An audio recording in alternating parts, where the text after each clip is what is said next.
Em nome do Pai, e do Filho, e do Espírito Santo. Amém. Caríssimos irmãos e irmãs, paz e bem. Hoje, dia 7 de março, terceiro domingo da Quaresma. Temos como tema central da nossa liturgia de hoje o zelo pela casa de Deus. A primeira leitura do livro do Êxodo, capítulo 20, versículos 1 a 17, que narra-nos a respeito dos mandamentos.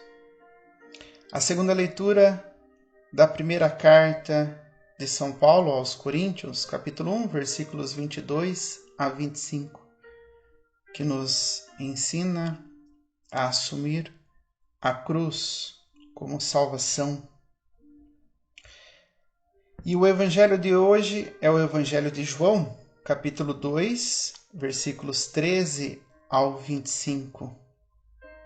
Ouçamos atentamente o santo evangelho. O Senhor esteja convosco, Ele está no meio de nós. Proclamação do evangelho de Jesus Cristo segundo João. Glória a vós, Senhor. Estava próxima a Páscoa dos judeus e Jesus subiu a Jerusalém no templo. Encontrou os vendedores de bois, ovelhas e pombas e os cambistas que estavam aí sentados. Fez então um chicote de cordas e expulsou todos do templo, junto com as ovelhas e os bois. Espalhou as moedas e derrubou as mesas dos cambistas. E disse aos que vendiam pombas: Tirai isto daqui, não façais da casa de meu pai uma casa de comércio. Seus discípulos lembraram-se mais tarde que a Escritura diz: O zelo por tua casa me consumirá. Então os judeus perguntaram a Jesus: Que sinal nos mostras para agir assim? Ele respondeu: Destruí esse templo e em 3 dias o levantarei. Os judeus disseram: 46 anos foram precisos para a construção deste santuário, e tu o levantarás em 3 dias? Mas Jesus estava falando do templo do seu corpo. Quando Jesus ressuscitou, os discípulos lembraram-se do que ele tinha dito e acreditaram na Escritura e na palavra dele. Jesus estava em Jerusalém durante a festa da Páscoa. Vendo os sinais que realizava, muitos creram no seu nome. Mas Jesus não lhes dava crédito, pois ele conhecia a todos e não precisava do testemunho de ninguém acerca do ser humano, porque ele conhecia o homem por dentro. Palavra da salvação. Glória a vós, Senhor. Este terceiro domingo da Quaresma, na liturgia de hoje, traz o tema do zelo pela casa de Deus, como meio que nos conduz a Ele, isto é, a salvação. Esse tema tem muitos desdobramentos e é possível extrair dele muitos ensinamentos para o nosso crescimento da fé e na vivência do verdadeiro sentido de ser igreja, principalmente nesse tempo quaresmal. Diante desse tema, o zelo pela casa de Deus, que o Evangelho de hoje nos apresenta, cabe nos perguntar: em que consiste zelar pela casa de Deus? Zelo significa, entre outras coisas, cuidado, atenção, vigilância, forte disposição, empenho, preocupação e dedicação por alguém ou por algo. No Evangelho, Jesus diz: O zelo por tua casa me consumirá. Jesus se deixa consumir pelo zelo da casa de Deus e nos ensina a fazer o mesmo. Todo cristão deve se consumir pelo zelo da casa de Deus, e zelar pela casa de Deus é zelar por aquilo que pertence a Deus. Portanto, caríssimos irmãos e irmãs, a liturgia de hoje nos convoca a zelar pela casa de Deus, que é a igreja, e principalmente a zelar pela nossa vida e pela vida de nossos irmãos, pois somos templos de Deus. Por essa razão, na primeira leitura temos os mandamentos da lei de Deus. Eles abarcam o amor, a vida, a relação, o cuidado, tudo o que precisamos para ser zelosos.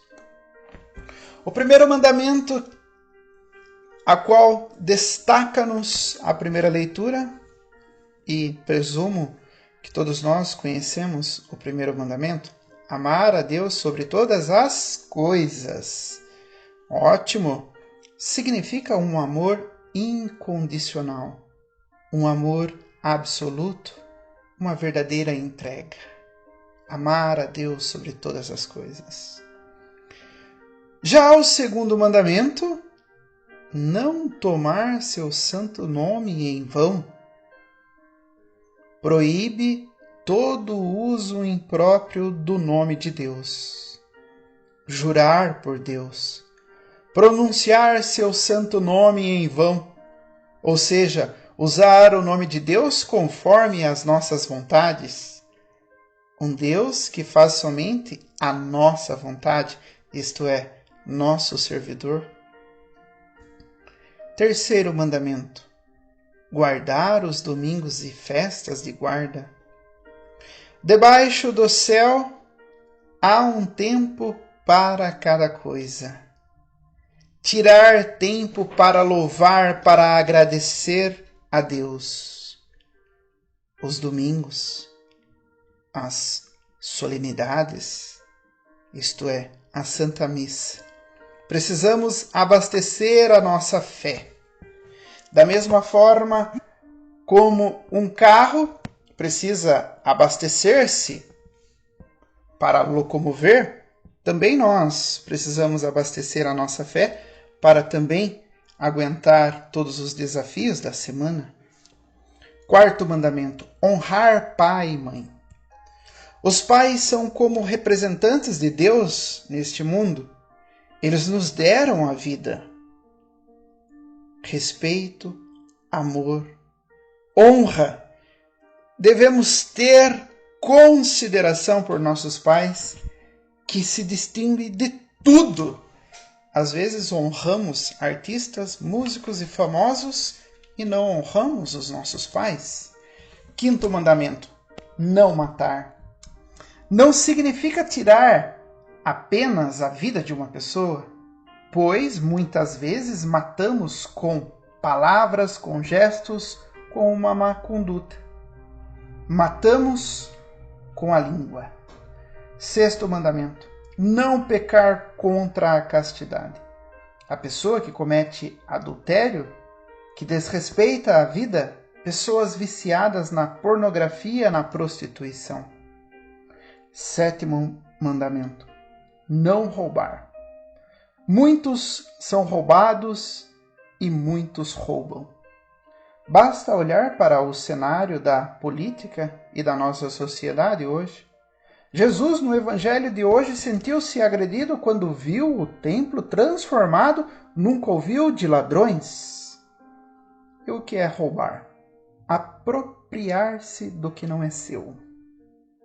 Oitavo mandamento: não levantar falso testemunho. Quando falamos mal de alguém, quando nossos atos não correspondem com o que se espera de um cristão, ou seja, quando professamos uma fé e agimos contrário a ela, falso testemunho. Nono mandamento: não desejar a mulher do próximo.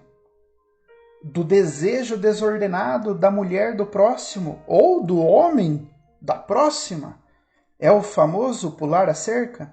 Hoje parece ser natural, normal. Valores como a fidelidade, compromisso, honra parecem fora de moda. Os votos na saúde e na doença, na alegria e na tristeza estão se perdendo. Por fim, 10º mandamento: não cobiçar as coisas alheias. A inveja é o grande mal que leva a praticar a cobiça.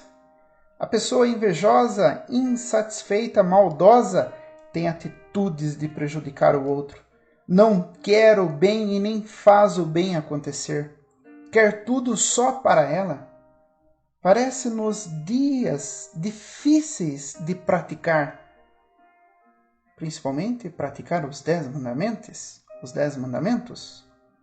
Mas existe um ponto crucial para poder viver todos eles. Você não precisa se preocupar com 9 deles. Oh, como assim? São 10 os mandamentos? Como não preciso me preocupar com 9 deles? Mas, vos explico, nós podemos compreender da seguinte forma: basta colocar apenas um deles em prática.